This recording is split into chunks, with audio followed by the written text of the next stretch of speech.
Thanks. So here are the slides on the screen, and there are quite a few of them, and I don't want it to be too heavy and theoretical. So it's possible that after about 25 minutes, I decide that the last 5 slides are not worth talking about. And I'm going to keep asking you whether things, and could everybody turn their microphone off as well, because I think there's a bit of playback.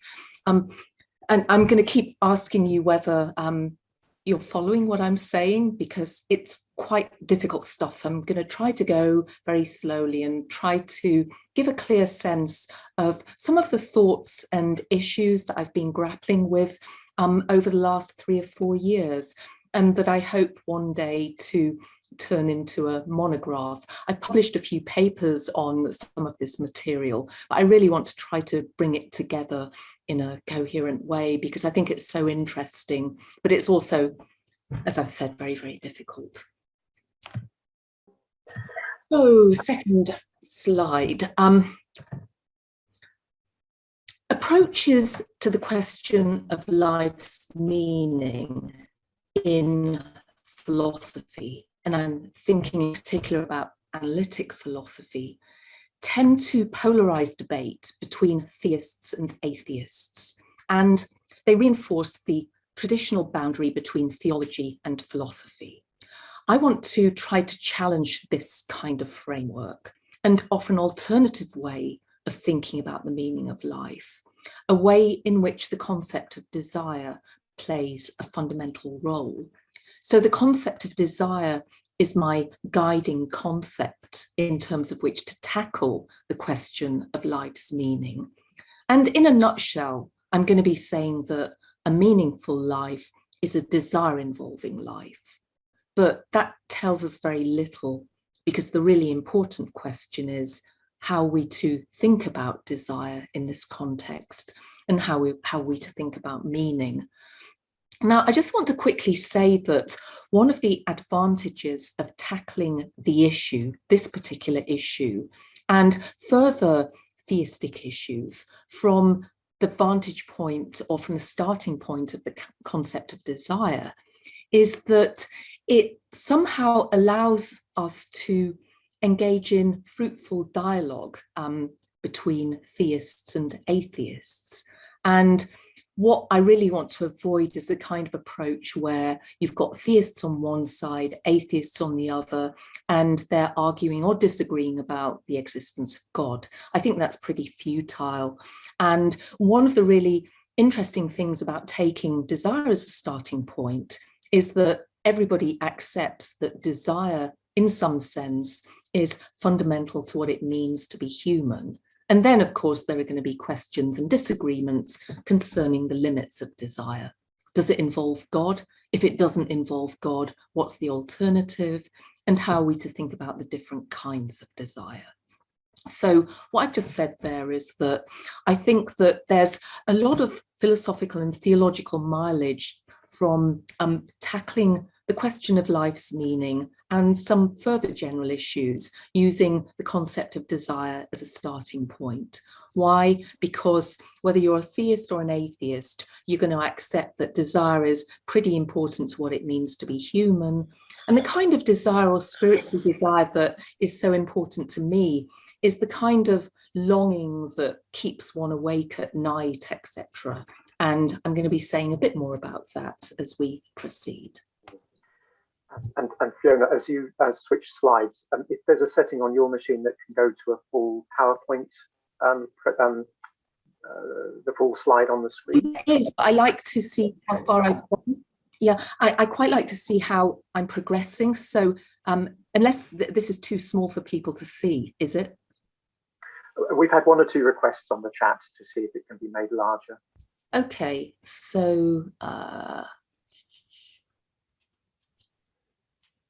hang on, the Zoom part of the screen is covering up the bit that allows me to do this.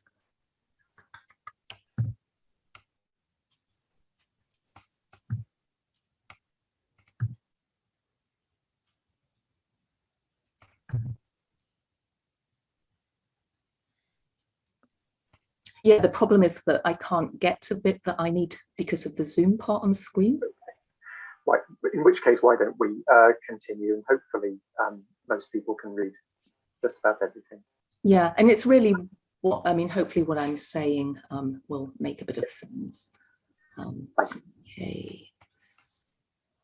So if you look at the literature on the meaning of life in contemporary analytic philosophy, it's become quite fashionable, whereas for a long time it was the last thing that analytic philosophers wanted to talk about. But it also tends to fall into two categories, the approach, depending upon whether one's a theist or an atheist. So the atheist's approach is naturalistic and immanentist. Her focus is the meaning in life, and it's denied that life as a whole can be measured against an external standard or transcendent structure, in the way that it is, for example, if you think that relating to God is very important in this context. So this takes us to the second approach, the theistic approach. The theist takes this latter step, i.e., she agrees that life as a whole can be measured against an external standard. But the position is often characterized, at least as the atheist is concerned, in terms that play down the significance of this world and human existence. And God is treated as a supernatural or transcendent entity issuing purposes from beyond. Now, there are all sorts of questions about what that really means to talk about God as supernatural or transcendent. But the important point at this stage is that a certain kind of atheist will reject the theistic approach to life's meaning on the ground that it undermines the significance of this world and our activities in this world, which is an approach that we're going to be looking at today. So what's my strategy? I want to pose a radical challenge to these terms of debate and narrow the gap between the relevant warring factions. First, and a lot of this is this kind of framework. Somebody's got their volume on.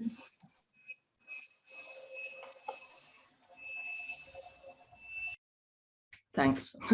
So first, like the atheist, I defend a form of naturalism. However, the naturalism I defend exceeds the limits of the more orthodox scientific naturalism, according to which science is the measure of things, and it promises to accommodate a spiritual dimension to nature. This is expansive or liberal naturalism. Expansive naturalism is similar to what Iris Murdoch calls true naturalism. True naturalism grants us the right to say that, and this is a quote from Murdoch, as moral beings, we are immersed in a reality which transcends us, and that moral progress consists in awareness of this reality and submission to its purposes. For Murdoch, the relevant reality has its source in the good. I make a case for comprehending this reality in God-involving terms. And this kind of framework is set out in my 2014 monograph. So I'm a naturalist, like the atheist, but I'm also a theist.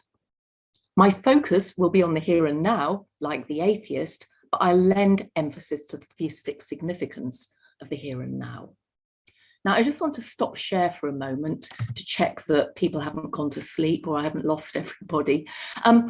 So what I've said so far is that I'm trying to tackle the question of life's meaning using desire as the guiding concept. And I think that helps us to avoid polarizing debate.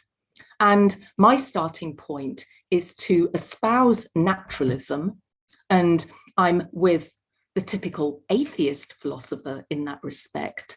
But I argue that naturalism can be understood in theistic terms, i.e., I'm saying that nature can involve God. I'm not suggesting that one has to accept this position, but I offer arguments for suggesting that it's to be taken seriously and it's an option that's worth exploring. So there are no knockdown arguments in what I'm saying. It's just that we've got this position, it makes sense, and it's worth exploring, even if you're an atheist.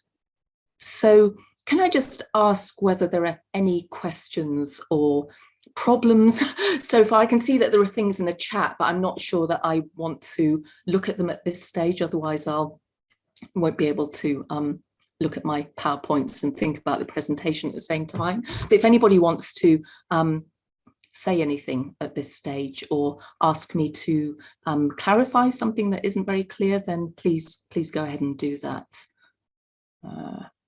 Or Stephen, I can ask, is there anything in the chat that should be of concern to me at this point, or is there anything more that I need to do? What's in the chat, Fiona, is solely about the actual layout of the PowerPoint on the screen. Okay. I think there's a question which is, will the slides be made available afterwards? Oh, sure. And I should have said that I also put my email address on the slides, and if anybody wants to get in touch afterwards, you'd be most welcome. And I'm sorry about the size of the slides. I just don't seem to have the technology to figure out how to make it a bit bigger, but as long as you can hear me, you're not going to lose very much, and I'll be quite repetitious as well. So let me just go back to the slides. Okay. So what I've said so far, I tackle the question of life's meaning from the perspective of theistic naturalism, and I argue that this position is worth taking seriously. And I want to claim that desire is a key concept in terms of which to tackle the question of life's meaning. That is to say, a properly meaningful life is a desire-involving life.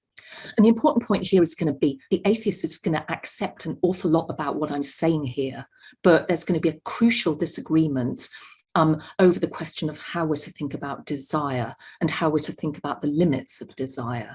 So I'm taking on board an awful lot of what the atheist is prepared to acknowledge, but just pushing the argument a bit further in a direction that she's not going to like. And that kind of approach is pretty similar to the approach that I took in God, Value, Nature with respect to my interlocutor, the atheist. So what is desire? There are different kinds of desire. My desire for a piece of cake, my desire for a person, my desire to do a good lecture, my desire for the good, my desire for God, and many other desires besides, and lots of disagreement about how these different desires relate and how they're to be understood. Now, here's where I consider one of my protagonists, the philosopher Richard Taylor, an atheist, who wrote a rather brilliant book in 1970 called Good and Evil, and basically had a chapter towards the end on the meaning of life, where he follows exactly the strategy that I want to follow, but from within an atheistic perspective. That is to say, he's offering a kind of desire solution to the problem of life's meaning. So I'm going to argue, I'm going to take you through his version of this desire solution and worry about his objections to theism and worry about his positive proposal on the ground that we're left with a deeply problematic conception of desire once we've shorn it of the theistic ingredients that he's so desperate to avoid. So let's look at his position, because I think you'll find it rather interesting and it's quite easy to get a sense of. So first of all, he's a naturalist, and he's quite a narrow kind of naturalist. He describes the natural world as a vast machine feeding on itself, running on and on forever to nothing. And he includes human life in its ambit. So we're a bit like that, running on and on forever to nothing when we take things seriously and do things. And he takes the endless stone rolling of Sisyphus as an image for this kind of existence. Nothing comes of it, nothing at all. This, for Taylor, is what it means for life to be objectively meaningless. He's going to argue that our lives are objectively meaningless in this sense. And he considers what could be added to such a life to make it meaningful. So let me just stop the share for a moment. So I've now introduced one of my main protagonists, which is Richard Taylor. He's an atheist and he's a naturalist, and he's concerned with the question of what makes life meaningful. And his starting point is, well, let's begin by trying to get a sense of what an objectively meaningless life is. And he finds it in Sisyphus's eternal stone rolling. You know, he's rolling the stone up the hill, it rolls back down again, he rolls it up again, forever and ever. And he takes that model of existence to be a paradigm of an objectively meaningless existence. And he's going to say, okay, let's agree on that. That's objectively meaningless.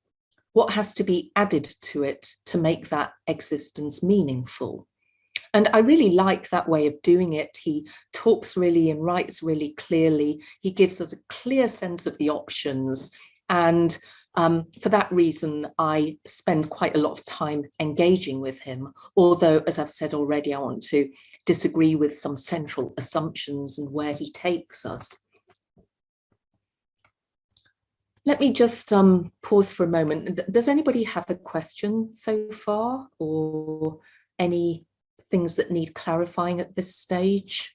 And please feel free to interrupt, because it wouldn't be good if you got lost. And as I've said, it's really difficult material that I've been sort of living with for the last 4 or 5 years. So is it okay to go on then? Yeah. Okay, so let's go back to that.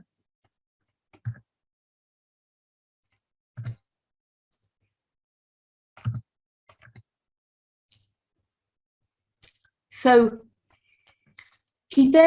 we've got this question, what has to be added to this objectively meaningless life to make it meaningful? The first option that he's going to associate with theism is to say that eternal stone rolling has a meaning beyond itself. For example, maybe something comes of all this stone rolling. The stones are made to build a temple.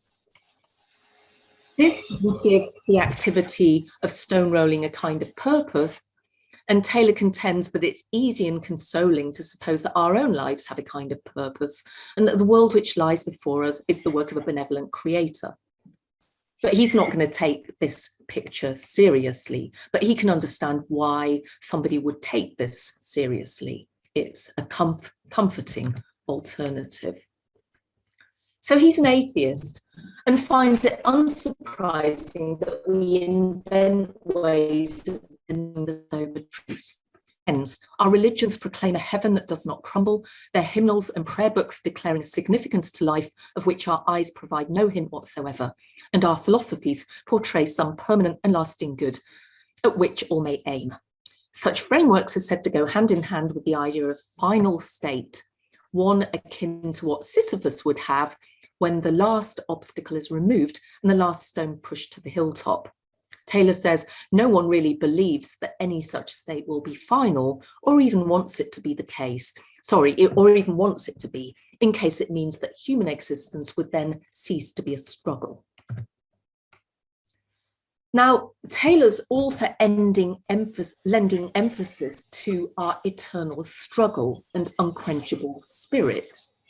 And this leads to his own preferred solution to the problem of life's meaning. Somebody's got their volume on again. Thanks. So according to this approach, instead of looking to a position according to which meaning is to be found from without, we've got to say instead that meaning is to be found from within. So we forget about direction, purpose, and final states, and suppose instead, quote, that the gods, while condemning Sisyphus to the fate just described, at the same time, as an afterthought, waxed perversely merciful by implanting in him a strange and irrational impulse, namely a compulsive impulse to roll stones. So the idea is that if Sisyphus really wants to keep on rolling stones forever and ever, then his life is meaningful. This impulse counts as perverse in the sense that there's no reason why anyone should have a persistent and insatiable desire to do something so pointless.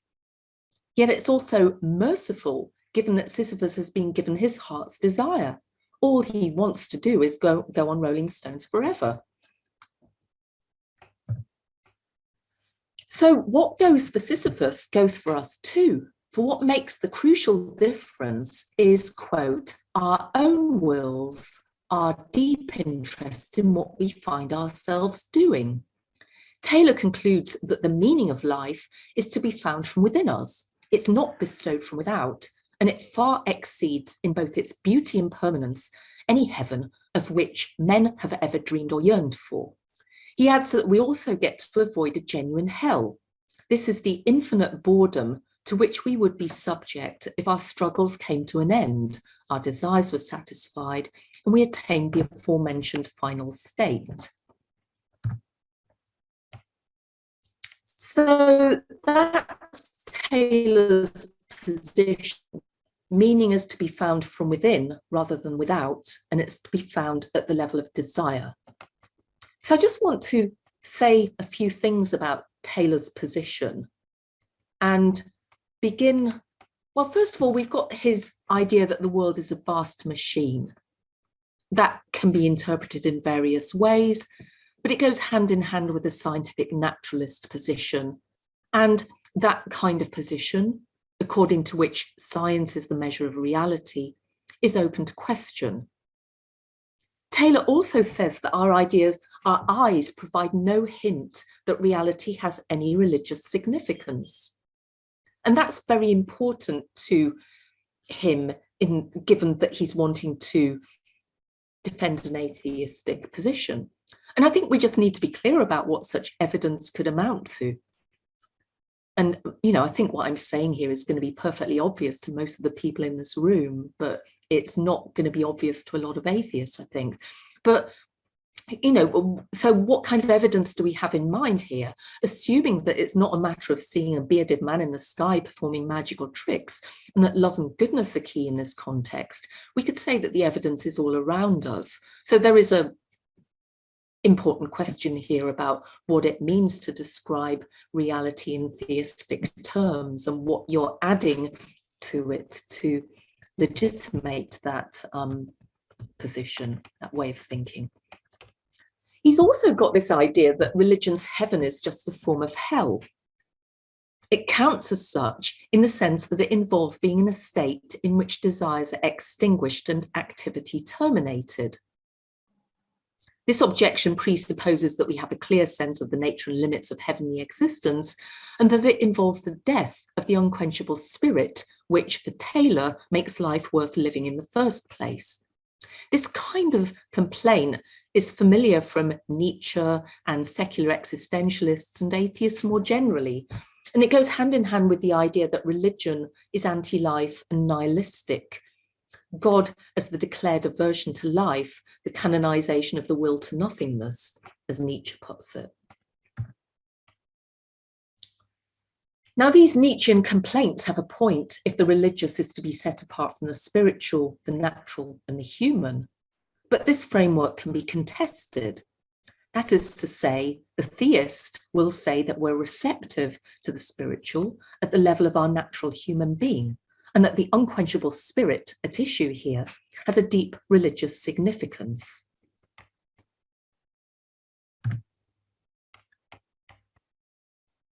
Now, I want to say something about Taylor's positive position here. He wants to say that the meaning of life is to be found from within us at the level of desire. Desire in this context is an irrational and insatiable impulse, and it keeps us engaged with the business of living. It's irrational in the sense that the activities it motivates us to pursue are pointless, like in Sisyphus's stone rolling. It's insatiable in the sense that it never gives out. So on Taylor's position, reality is to be comprehended in non-evaluative terms. It's this vast machine, and desires reduced to a mysteriously induced impulse. Now, I want to introduce here the conception of desire that I'm wanting to put in place of Taylor's impulse. And it's a conception of desire taken seriously by Plato and many other religious thinkers. And, you know, I think, again, everybody in this room will be familiar with this way of thinking about desire.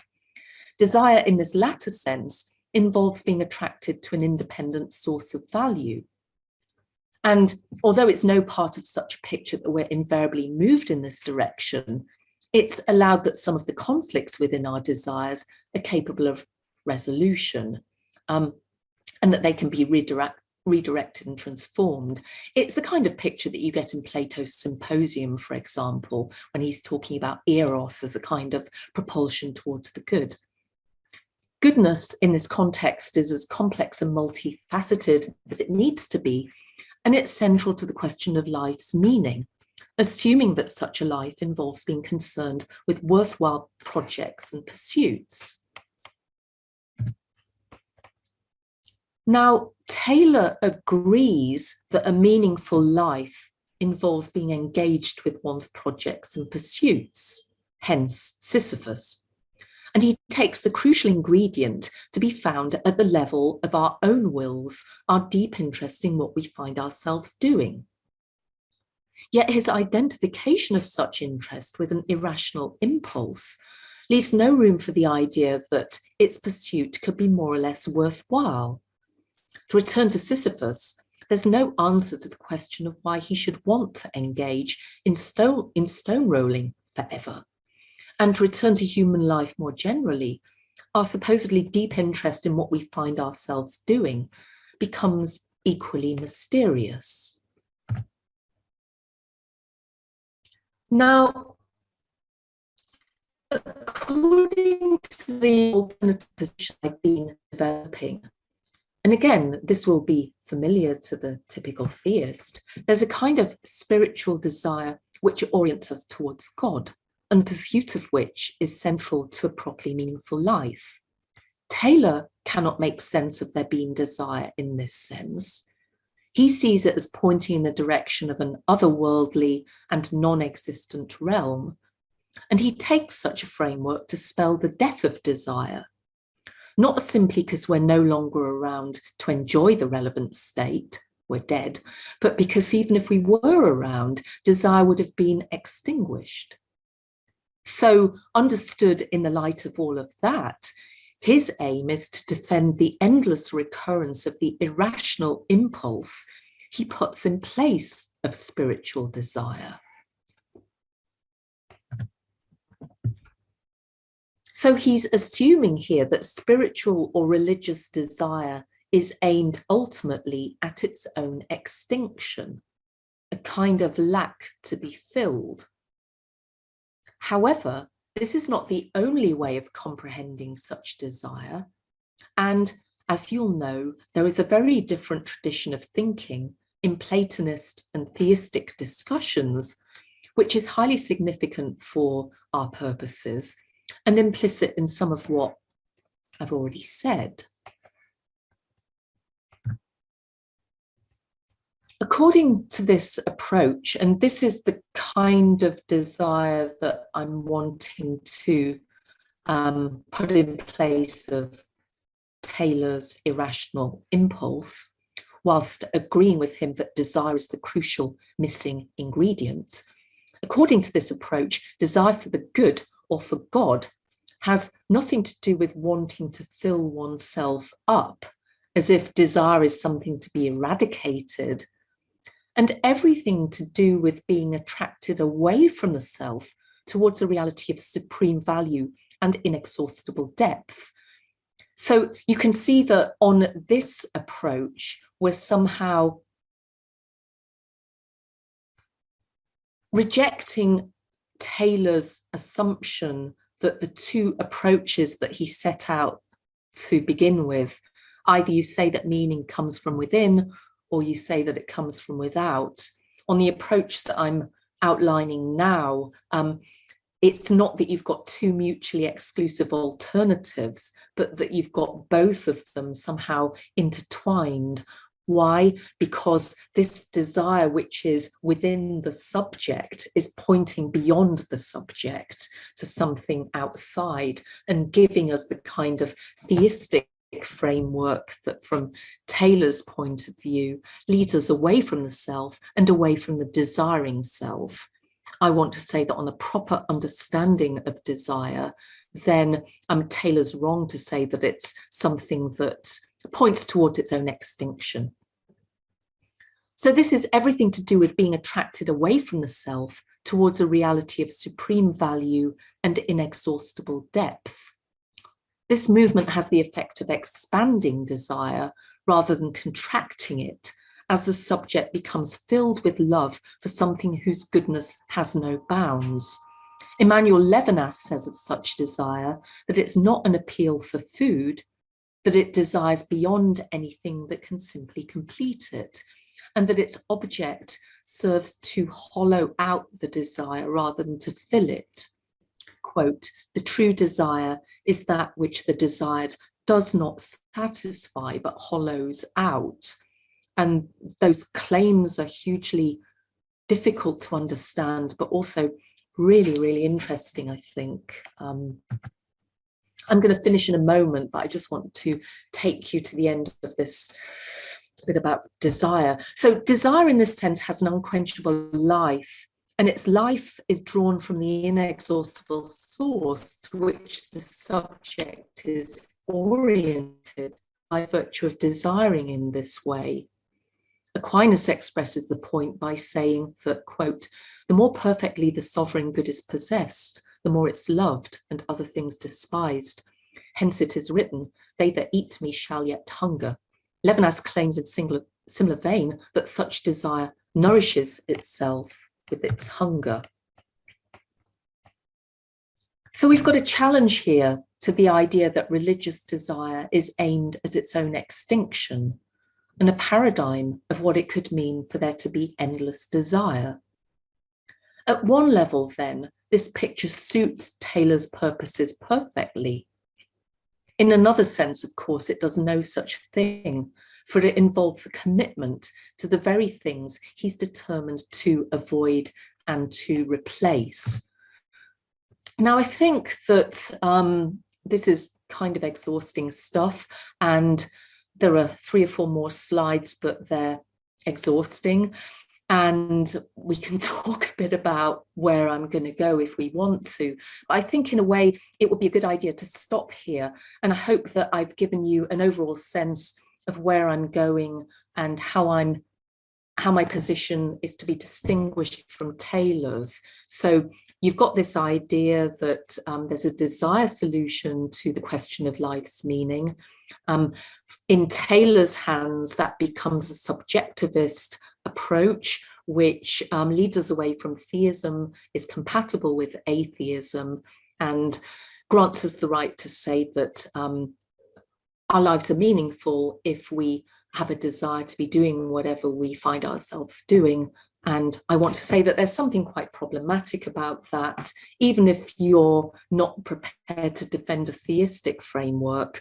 And in the end, I want to somehow say that Taylor's right to spell out these 2 alternatives. Either you say that meaning comes to us from within or it comes to us from without, but he's wrong to reject the second externalist approach, meaning comes to us from without, and that his first subjectivist or internalist approach makes sense only on the assumption that we somehow wed it together with the externalist approach. So, I mean, if I was going to talk for another 4 hours, I would try to make a case for saying that, in fact, Taylor's position is so problematic, it perhaps even collapses. But I'm not a great fan of knockdown arguments, as I said at the beginning. And although I'm tempted in that direction, I'm not sure that I have the resources for drawing that conclusion. And I'm not sure that I even need to either.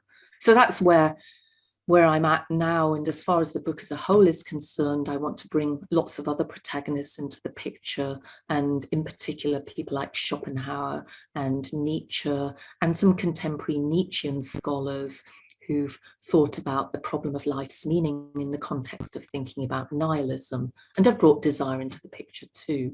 So I think there's a lot of really fascinating material here, and I think that it's really fascinating to look at this from a theistic perspective, not least because so many of the people who are debating or thinking about these issues from within an atheistic framework just work on the assumption that there is absolutely no hope for theism and no resources for trying to defend this kind of approach. And I think that they're wrong about that, and that one can show that they're too quick in their rejection of theism.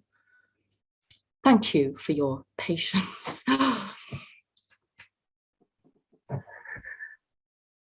Well, goodness, Fiona, thank you so much for stepping us through. And I think we all appreciated those little pauses for breath and recapitulation that you put in there. It would be wonderful to take a few minutes for people's thoughts, their reactions, clearly their questions as well. So perhaps if people would like to ask a question or make a contribution, you'd be very welcome to put up your hand. I think there's a hand button to ask a question.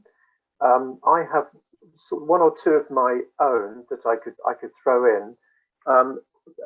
One of them, I suppose, Fiona, is the extent to, it may be entirely framing it incorrectly, but the extent to which there is an implicit or explicit sense of progression in both yours and Richard Taylor's analysis, as it were. So even if he says it's on a road, to paraphrase slightly, but it's at least a progression of some sort. Whereas if there was a sense in which it was entirely circular, there was no sense of end point at all, whether that would add either meaning or strength to his argument, or somehow undermine it. How important, in other words, is this sense of progression, of however that's framed? No, that's a really good point, Stephen. And I think that the idea of progression is really important, particularly in the context of thinking about spiritual desire. But the funny thing about Taylor's position is that I don't think he can accommodate that idea of progression. And it's almost as if he's forced to, and perhaps willingly embraces the idea that life is really just endless repetition, because there's no sense to be made of the idea that it has any kind of teleological structure and is moving in the direction of anything.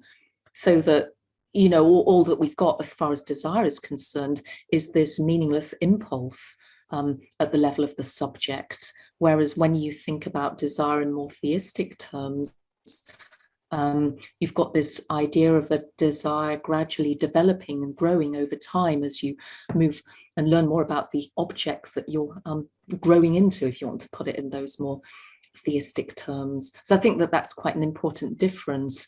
And I guess an interesting potential person to add to this debate would be somebody like the kind of atheist who agrees with me that Taylor's position as it stands is problematic. Perhaps they reject scientific naturalism and endorse a more liberal or expansive version of that position, which can allow that values exist. I mean, maybe somebody like Iris Murdoch, and somebody like that would be happy to allow that life has a teleological structure, but they wouldn't want to spell that out in theistic terms.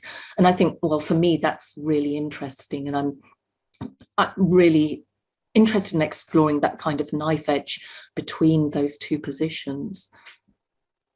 Thank you. So who is going to be bold and brave and add to the conversation? Chris, please go ahead. Hello, sorry, I will unmute myself.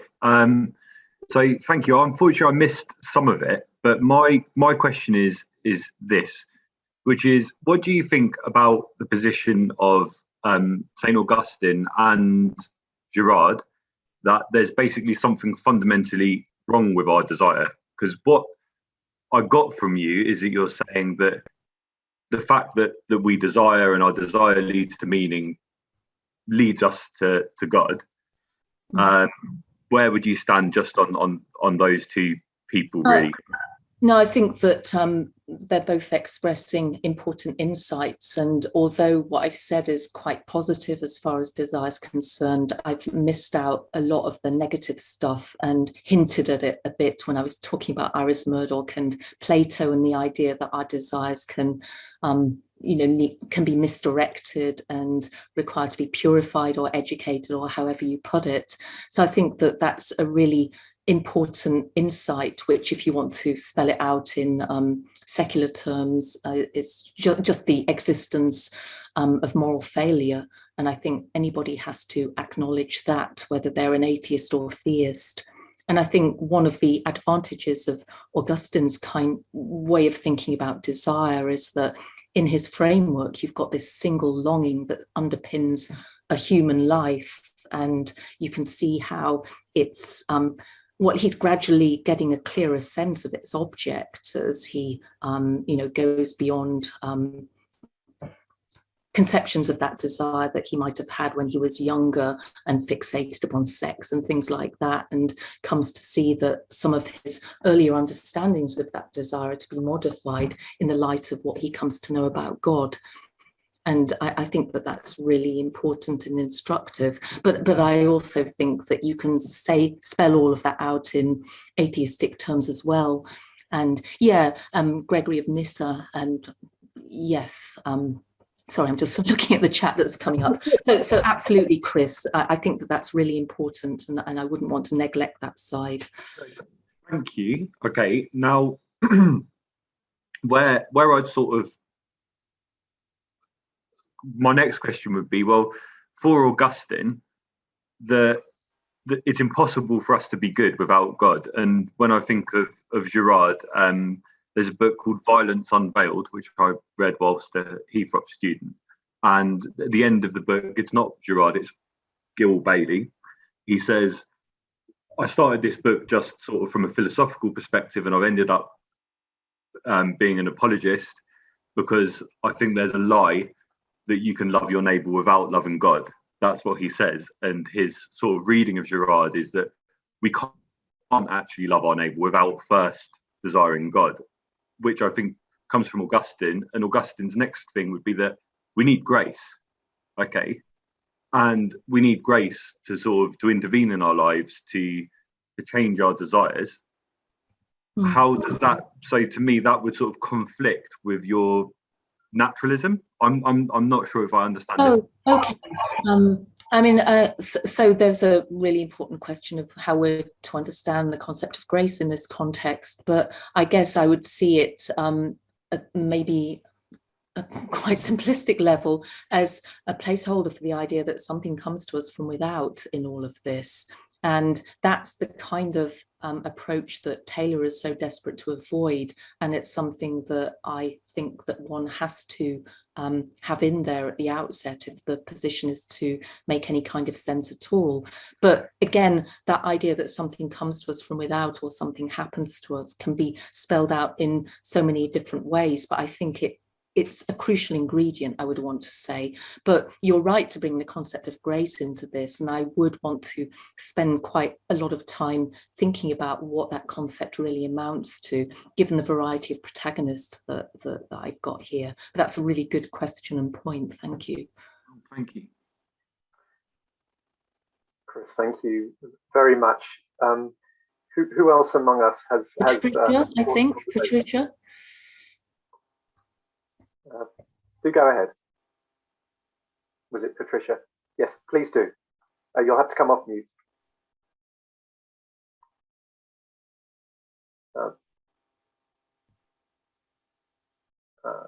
Patricia, if you're speaking, you will have to come off mute.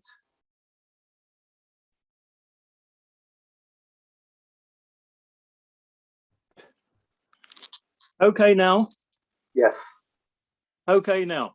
Good. Well, on the question of on the moral issue, could you say something about how basic the choice is that people make between two things, either being completely self-centered, or being the opposite of self-centered? Is that a basic thing that's at the root of things? No, so that's a good point. I mean, I think that most of us are a mixture of those things, aren't we? And that has been acknowledged by a lot of thinkers and people like Hume, for example. You know, he said that we were a mixture of we had a bit of the serpent within us, but we also had this capacity to resonate with others and care about them. And that just seems to be the reality. Yeah. I mean, do you mean that you think that on a certain approach here, like Taylor's approach, it becomes exclusively egoistic? Was that what you were thinking of? Well, I was thinking that I've been very lucky myself. I had very good parents, and I learned how to be think of other people. Although, of course, I can be selfish as well. And I think it's very sad to think of people who are born into a situation where everything centers on just a small group of people, or their situation when they were born, and they're in that situation, and it is their life, their whole existence. And those are the people who require grace very much. Okay, I mean, I certainly think that, and here's somebody like Iris Murdoch would agree again, and Schopenhauer, and a lot of the thinkers that I'm wanting to engage in this dialogue, that the spiritual desire in question involves a move away from the selfish self, or a move away from egoism towards a vantage point where you become capable of thinking about something other than what you want for yourself. So you're moving away from purely I desires to non-I desires, if you want to put it in the philosopher Bernard Williams' terminology. So I think that that's very important, but I think that it would be a mistake to suppose that you have to dispense with your desires for yourself altogether. So you need a kind of equilibrium where you're capable of reaching out for others, but you can also care about yourself as well. And I think that raises really important questions about the relation between eros and agape, and all sorts of different but important questions. Thank you.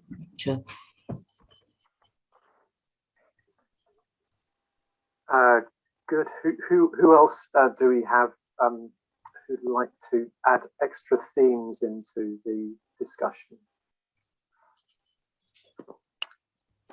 I'm just adjusting my earpiece. Maria. You'll have to come off mute. Yes, hello. Hi, Fiona. Thank you for this. I just wanted, to ask you, because when you were talking about the desire and then the desire to know God as well, and the naturalistic approach, and you said that we can know God through nature and, develop a desire in that way as well. So I don't know if the philokalia in the Orthodox tradition, the philokalia where there is the love, let's say, for the creation, and through that they learn to have that desire and they love to get to know God. I don't know if you're aware of this. Well, probably you are, but if this is somehow something relevant and to be investigated, because in philokalia we have like an eros towards nature somehow. We admire all this creation, and this is how you know, the philocalists, let's say, they get to know God in the end. I don't know if this is, you know, sort of interpretation of desire. Could we interpret this as a desire to get to know things through nature and through their beauty and that eros? Yeah, so I mean, good, thank you. There are all sorts of different desires in what you're talking about there. And I guess what I'm talking about here is not so much a desire to get to know God, whatever that can mean, but something prior to that, which is just this basic attraction towards, in a sense, towards an object you know not really what, because there are so many limits upon what we can know about God. But I wouldn't want to spell it out in cognitive terms. I mean, I wouldn't want to say that the content of the desire involves the desire to know something of God, even though that basic attraction towards God could lead you to try to gain knowledge of this object that you are attracted to in this way. But that would be a further desire, consequential upon having this basic attraction. But I think it's important as well, and I suppose one context where what you're saying makes perfect sense is think about your desire for a person. You know, when you fall in love with somebody and there's a desire to know that person, where it's not that you want to know lots of facts about them. Perhaps you do want to know a few facts about them as well, but it's a kind of knowledge by acquaintance. You want to know the person, and maybe a bit similar to the way in which you want to know God. But that raises lots of really interesting and difficult questions, just what the relation is between that kind of wanting to know and this wanting quite basic attraction, which is somehow underpinning your longing. And if you desire, how you want to know things, to get to know things because of your desire, isn't it? Well, maybe, yes, but I suppose I'm just wanting to move away from the idea that our relation to God is to be understood in kind of not just for God. I mean in general, this idea with the desire of that you want to know things for the that is one kind or of subject desire of that your you can desire. have. Yeah. And so that is one kind of desire. Yeah. That is certainly true. And, you know, doing philosophy involves that kind of desire to know in one sense, doesn't it? Yeah, yes, of course. And I suppose because you say there are, you just mentioned there are a lot of different sort of desires. So because I started reading a book by Sir Roger Scruton about sexual desire. So I suppose there are a lot of different.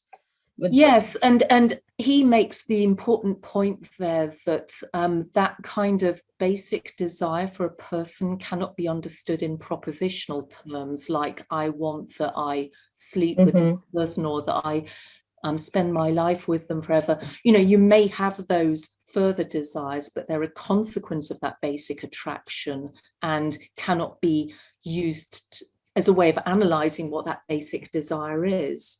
So, you know, when you talk about wanting to know God, you could try to understand that propositionally. I want that I know God, whatever that means. But I think the problem is that that would put all of the emphasis back upon you. I mean, to go back to the question that we had a bit earlier about egoism and altruism and I desires, I think that that would be a wrong way of interpreting the desire that I'm thinking about here. I want that I know God, because that would be you wanting to know something.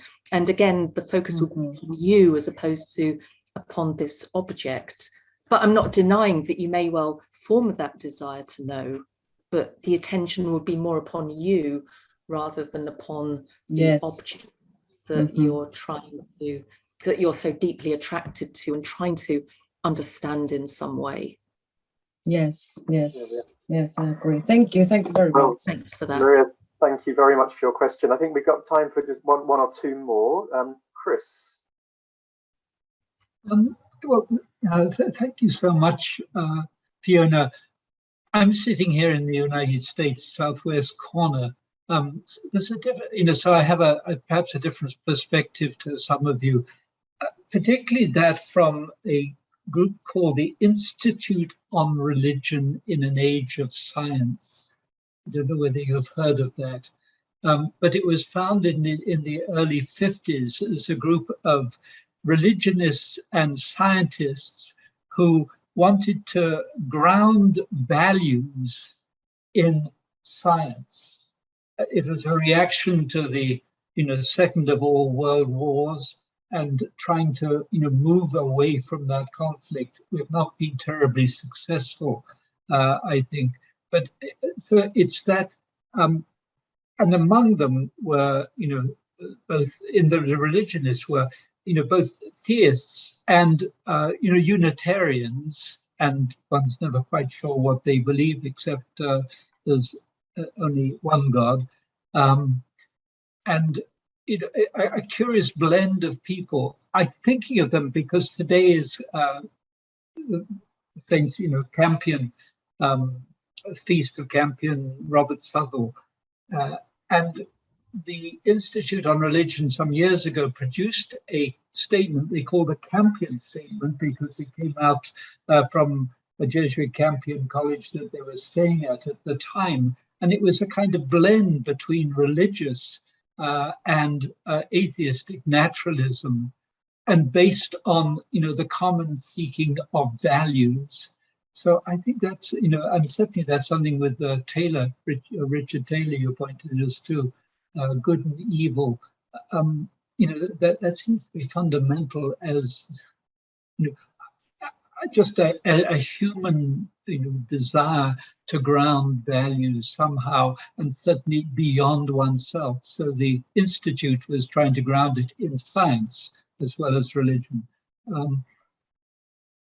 Thank you.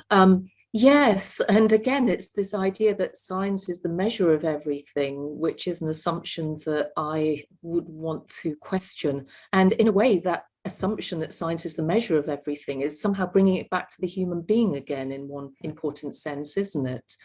Because we can somehow manipulate and control and think about these things, and certainly for some, science is everything, and for others not. So, as you say, that curious blend, and yet a common purpose. And the insight is that science is so important and a crucial part of what it means to learn about the world and to explain it. It's just that it's not the only way of explaining it or understanding it, but a really important part. Thank you. Thank you, Chris. We had Monica. You had your hand up at one point, and then I see Gemma. So, Monica, would you still like to make a point or a contribution? Well, I was only. It's probably not terribly helpful. I was just going to say that this point about the idea of desire for God, putting it back on the subject. What if we bring in the Christian belief that the desire originates with God? So our desire for God is a response to God's desire for us. I don't know if that... That absolutely, I would want to take that really seriously. And I think in that context, it's quite interesting to contrast the approach of somebody like Jean-Paul Sartre, for example, in Being and Nothingness, where he wants to say that we're somehow defined as human beings by this basic longing or desire to be God. And, we're useless passions in that respect because the desire cannot be satisfied. So we've got an insatiable desire, but it has a completely different trajectory from the kind of desire that you're talking about, not least because this desire for God, as I think you're wanting to understand it, and I am, has its source in something outside of the subject. And it's not a desire to become God, in one clear enough sense, at least. Yeah. But thank you. Thank you.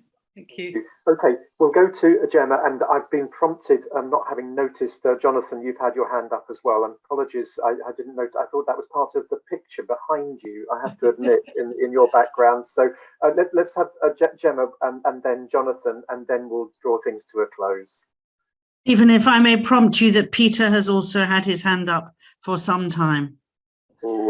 With apologies. Yes, okay. Too many people on the screen for me. Thank you. We'll come to Peter then third, after you, Gemma and Jonathan. Thank you.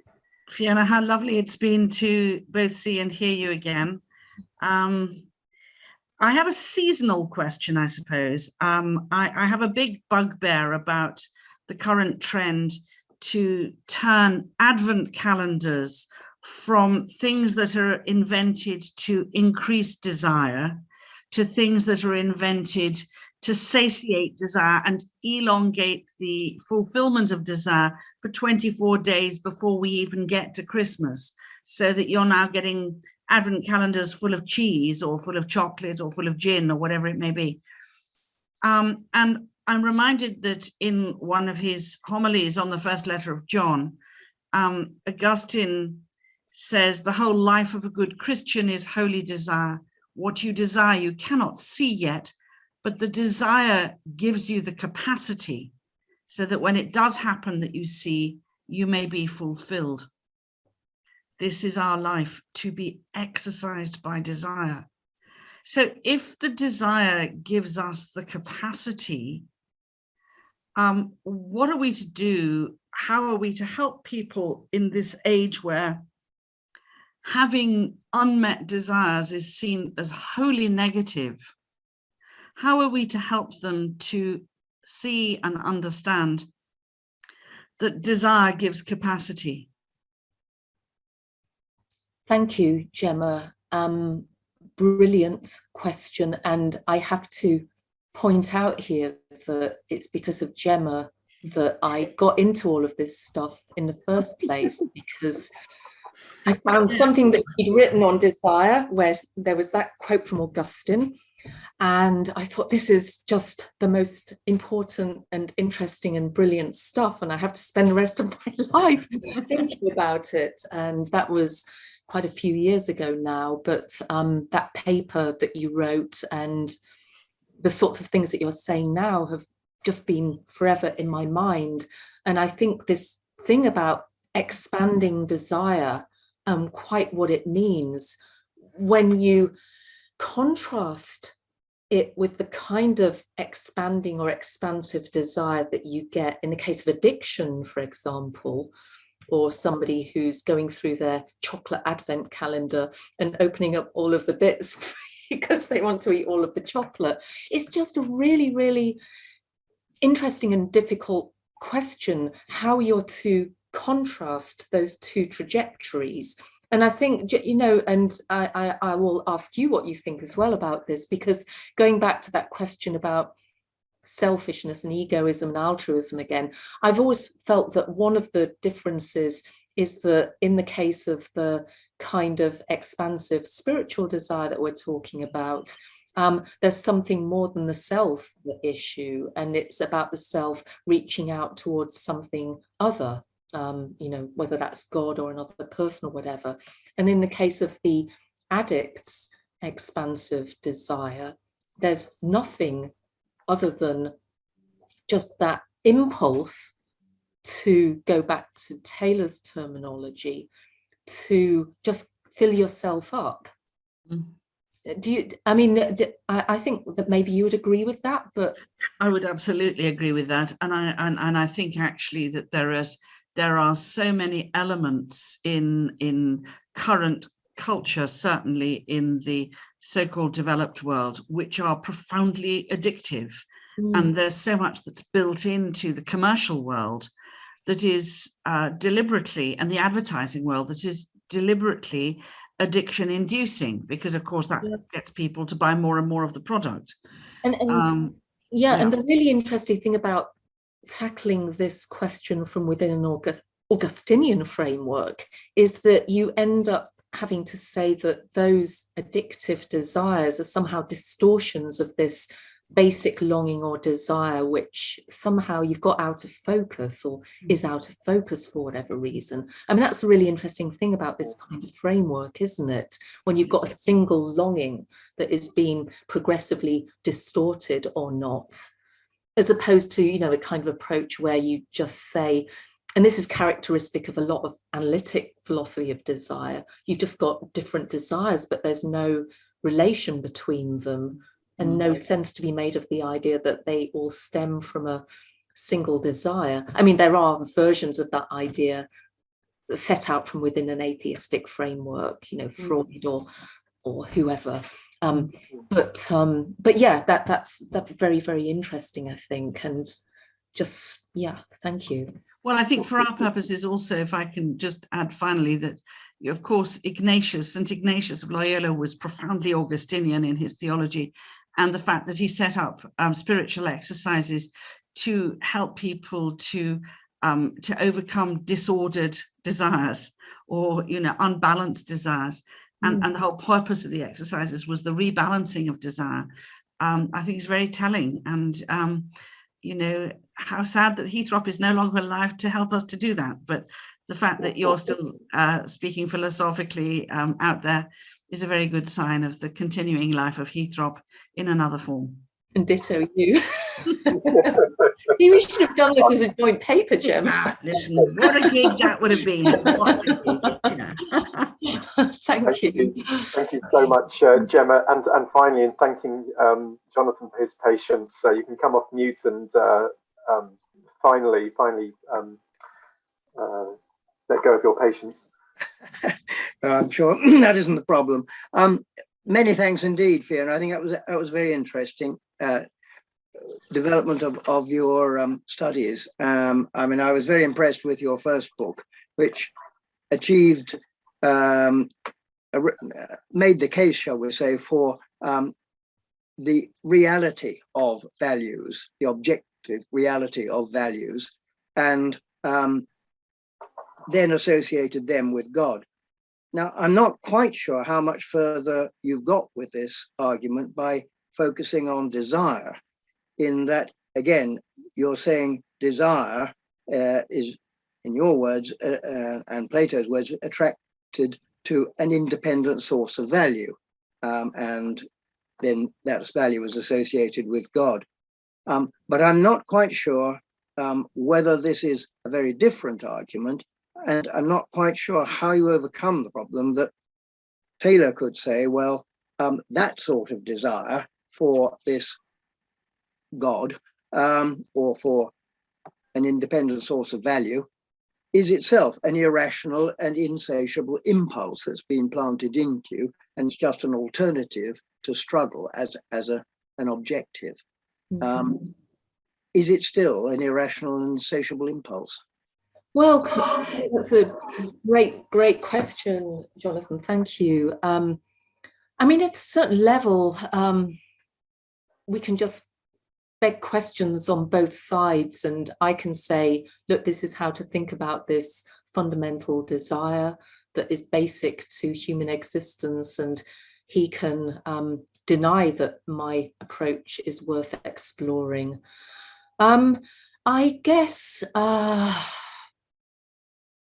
a certain point, I mean, I can't and don't want to prove that, well, this is taking me back to what I said before. Maybe I'm going to contradict myself. I mean, at one level, I suppose the sensible option would be to say, look, I'm not wanting to refute his position. I'm just wanting to say, here's an alternative approach that he thinks cannot be defended because he's got certain issues with theism and any kind of realism that I began to talk a bit about there. Now, I think I could make quite a lot of progress in this direction because some of his arguments are not very good, and some of his objections to theism and theistic desire are based upon misunderstandings. Like he thinks that if you're a theist, you've got to say that desire is somehow aimed at its own extinction, and you've got this conception of heaven which takes us beyond anything pertaining to human existence, and you know, he's got a certain picture of what all of those different concepts mean. And I think that he's wrong, and that he's like quite a lot of atheists who have a set conception of theism. So I think that once you start questioning that conception, then some of the objections that he has collapse. And then there's an interesting conversation to be had about where we go from here. You know, I'm not in the game of offering knockdown arguments, because philosophy isn't like that, and you can't do that. I'm just wanting to, I suppose, explore and enter into dialogue with somebody whose position on the face of it is very, very, very different, and say, look, I really like your position and I can go quite a long way with it, but there are some misunderstandings that you have about the position that you're wanting to reject. And once we clear up some of those misunderstandings, there's a quite interesting space opened up for a kind of third alternative. So that's the approach. I mean, obviously, I took that approach in God, Value and Nature just because I wanted to try to persuade the atheists that theism wasn't quite the mad thing that they might have been brought up to think. So it's the same, structurally speaking, it's the same kind of approach. But as I said before, I've got this sneaking suspicion that you actually can go a bit further and show that this position collapses under its own weight, Taylor's position. But I'm not sure whether I should be pursuing that rather ambitious aim. But something in me thinks that maybe it's possible to do something like that, but I'm not there yet. But thank you very much, and all power to your elbow in doing that if you do decide to go down that road. I'll be very interested to follow it. Thanks. An interesting juxtaposition of rapprochement versus destruction or something. The former is the one you're taking. Peter, let's have yours as the last question. You come off mute, and then we'll move to close. Peter, do go ahead. Except we're having difficulty hearing you, I'm afraid.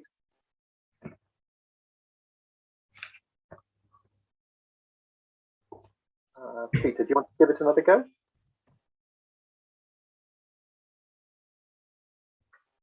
No. Just one more time, maybe, Peter? Otherwise, sadly, we may have to do it. Someone suggested he types his question.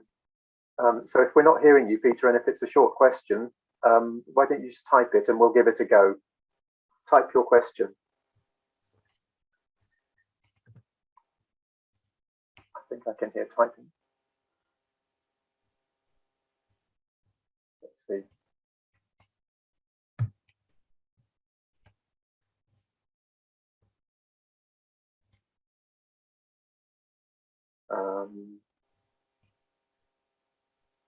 Now, how do we explore how things are going?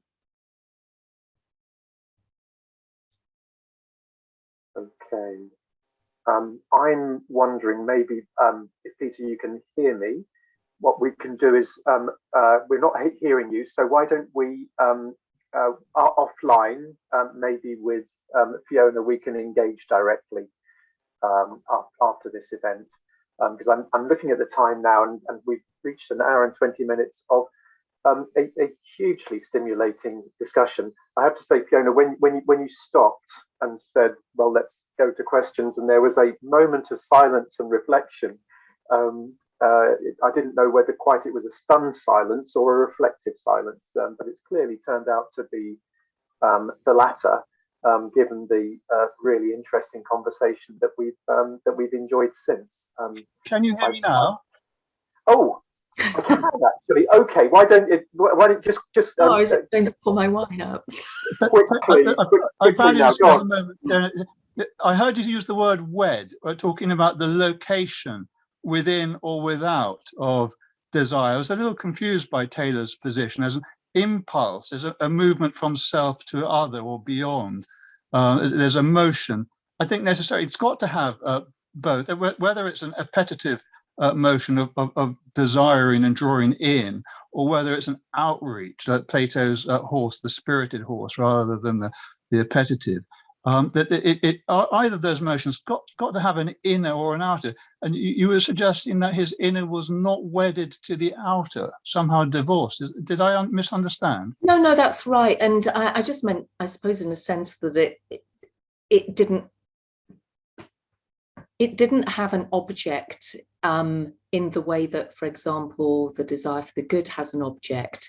And, that's fine. Not all desires have objects, but it seemed to be reducible to an impulse of the kind that, a sea urchin might have, to use an example of one philosopher who was discussing this.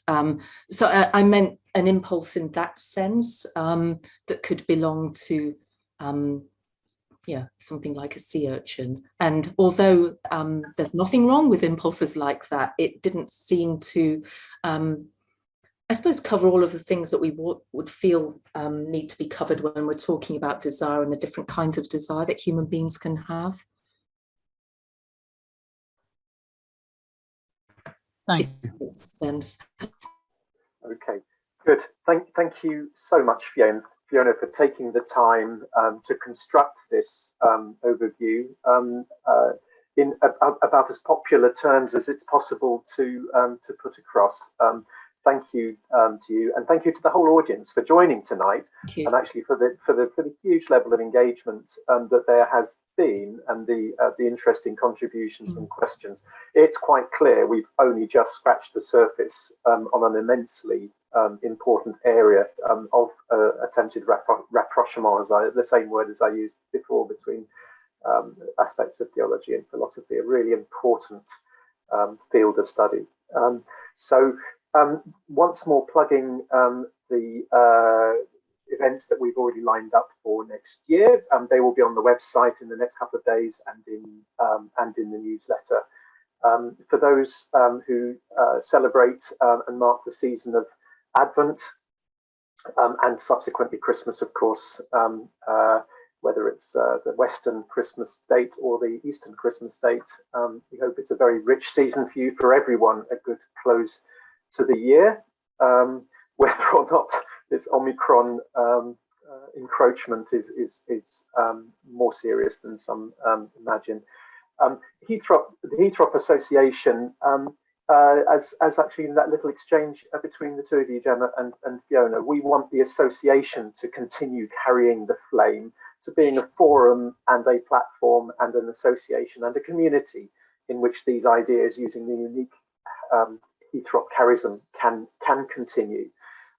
And so any thoughts and ideas people have for how that could happen, please do get in contact with us. We'd be delighted to hear from you. But we're putting together a program for next year, starting with those two events.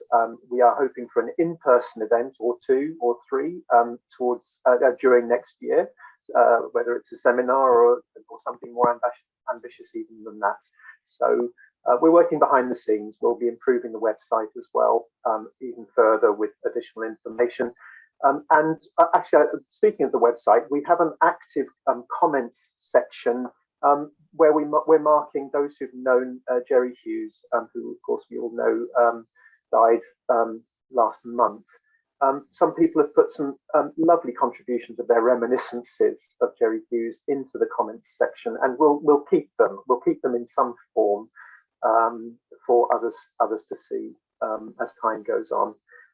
So that's just an example of where the website itself also is becoming a bit of a community hub for those who've been part of the association. So one last thank you, and I hope you all have a pleasant rest of the day. Thank you.